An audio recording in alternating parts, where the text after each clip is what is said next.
Ryan Holiday, in his book The Obstacle is the Way, wrote, "The impediment to action advances action. What stands in the way becomes the way." But let's be brutally honest for a second. When you're staring at an overdrawn bank account or lying awake at 3 a.m. riddled with anxiety, does that stoic quote feel like a slap in the face? Welcome back to The Raw Mindset.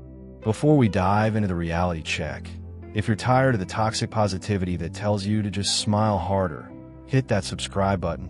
We deal in psychological truth here, not fairy tale. Let's paint a picture of your current reality. You're sitting in your car in the parking lot. You just got off a call with your boss, who basically implied you're replaceable. You look at your reflection in the rearview mirror. You look tired. You look defeated. You scroll through Instagram and see your old college roommate just closed on a house, and you're here, struggling to justify buying a premium coffee. And then, some self-help guru on the internet tells you, just be grateful, and the universe will give you everything. How does that make you feel? Angry? Empty? That's because gratitude is not a magic wand. It's a muscle. And right now, your muscle is atrophied, trying to force positive vibes. When you feel like a failure isn't manifesting, it's gaslighting yourself. Your brain knows you're lying. Today, we're going to scrap the fake smile and rebuild your reality from the ground up with 3 core principles. The first core concept: vulnerability precedes gratitude. You cannot be grateful for a life you refuse to admit is broken. Brene Brown, the research professor, famously said, "You cannot selectively numb emotion. If you numb the pain of your current failure, you also numb the potential for joy." Imagine you're a mechanic. You open the hood of your car, and the engine is smoking. If you look at it and say, "I'm so grateful this engine looks beautiful," and close the hood, your car will catch fire on the highway. But if you look at the smoking engine and say, "I am terrified this engine is dying, but I'm grateful I have the tools to diagnose it," you are now in a position of power. Here is your challenge. Stop telling yourself, "I love my job," if you hate it. Instead, try, "I'm terrified of being broke, and I hate this job, but I am grateful I have a pair of hands that can type a resume." See the shift? You aren't denying the nightmare. You are simply acknowledging you have a flashlight in dark.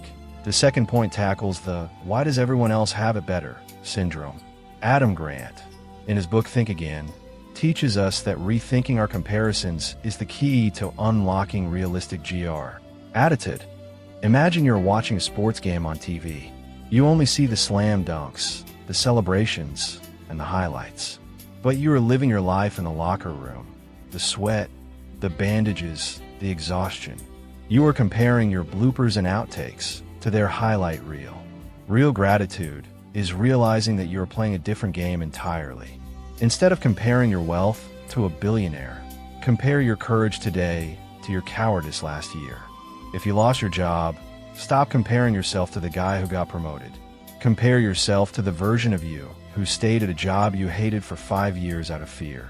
You are now free. You aren't saying, "I'm lucky to be unemployed." You are saying, "I'm grateful I have the guts to look for something better than what I had." It's not about looking down.